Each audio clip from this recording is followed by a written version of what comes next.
I was 12 years old when I had my first sleepover with my best friend, Sarah. We were both so excited to spend the night together, and we had been planning it for weeks. We had decided to watch scary movies, eat junk food, and tell ghost stories. We started the night by watching a movie called The Conjuring. It was a really scary movie, and we were both a little bit scared, but we also thought it was really fun. After the movie, we ate some pizza and chips, and then we started telling ghost stories. Sarah told a story about a haunted house that she had heard about, and I told a story about a ghost that I had seen in my bedroom once. We were both laughing and having a good time, but then the story started to get a little bit too scary. We were telling a story about a serial killer who had escaped from prison, and we were both starting to feel a little bit scared.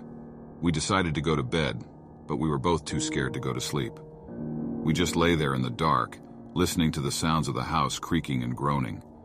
Suddenly we heard a noise outside our window. It sounded like someone was scratching at the glass. We both froze, too scared to move. The scratching got louder and louder, and then we heard a voice. "Let me in," the voice said. "I'm cold." We both screamed and huddled together in the bed. We didn't know what to do. The scratching at the window stopped, and we heard the footsteps of someone walking away. We lay there for a long time, too scared to move. Finally, we fell asleep, but we both had nightmares about the scratching at the window. The next morning, we woke up and told each other what we had seen and heard.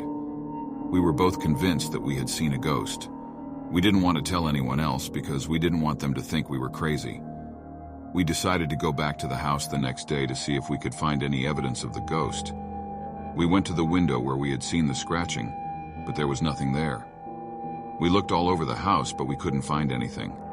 We were starting to think that we had imagined the whole thing, but then we found something. In the attic, we found a box of old toys. There was a teddy bear in the box, and it had a scratch on its face that looked just like the scratch we had seen on the window.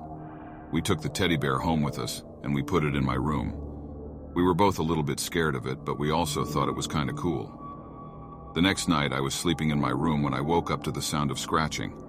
It was coming from the teddy bear. I sat up in bed and looked at the teddy bear. It was scratching at the covers with its claws. I screamed and threw the teddy bear across the room. It landed on the floor and stopped scratching. I didn't sleep that night, and I didn't go back into my room for a week. I eventually got rid of the teddy bear, but I still think about it sometimes. I wonder if it was really a ghost, or if I just imagined the whole thing. I'll never know for sure, but I'll never forget that sleepover.